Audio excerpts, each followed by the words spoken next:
Ida Fall, je suis auteure, je suis aussi productrice de podcasts et j'interroge essentiellement, je traite des questions qui concernent la perception de l'autre, les femmes, les interactions, les violences, qu'elles soient symboliques ou ordinaires. Je pense que c'est quand même un moment qu'il est important de pouvoir tenir, de faire en sorte qu'il y ait des lieux d'expression de femmes, par des femmes et pour des femmes, et que ce soit possible pour ces dernières-là de pouvoir re-questionner un certain nombre de choses, que ce soit en termes d'études, que ce soit en termes d'approche, de pratique et de compréhension de ce qu'est le féminisme.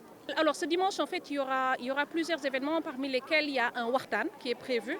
Alors je participe à ce panel-là du Wartan et l'idée c'est de pouvoir travailler sur des questions, on va dire, intergénérationnelles, parce que j'ai fait un podcast qui s'appelle Conversation féminine, où j'interviewe des femmes de générations différentes sur des questions concernant leur parcours, leur place dans la société, leur vie et tout ce que ça comporte. Et ces femmes-là ont cette conversation avec moi comme une forme de legs intergénérationnel d'une femme à une autre, d'une génération de femmes à une autre. Et dimanche, c'est le prétexte, on va pouvoir discuter de toutes ces questions qui concernent justement la transmission, la documentation des parcours de femmes et des parcours de vie. Il y a beaucoup de choses qui se disent en fait, mais je pense sincèrement que la plupart... Alors, je préfère croire que la plupart des choses qui se disent en fait le sont par méconnaissance du sujet plutôt que par rejet. Parce que je ne pense pas qu'il y ait une personne normalement constituée à qui on dit que nous souhaitons qu'il y ait une égalité en droit et en dignité entre les hommes et les femmes et qui puissent trouver ça problématique.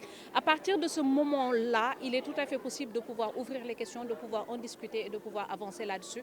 Parce que peut-être c'est naïf de ma part, mais je me plais à croire que c'est beaucoup plus une ignorance qu'autre chose. J'espère en tout cas que ces questions-là, que les réponses apportées, que les éclairages qu'ils auront faits, en tout cas ouvriront de nouvelles perspectives pour que les questions qui concernent les femmes et les jeunes, parce qu'elles sont des minorités, les femmes et les jeunes puissent être adressées un petit peu partout et qu'on recommence à en parler parce qu'il faudrait qu'on en discute pour espérer que les lois, que les droits puissent évoluer. Est-ce qu'il y a des avancées?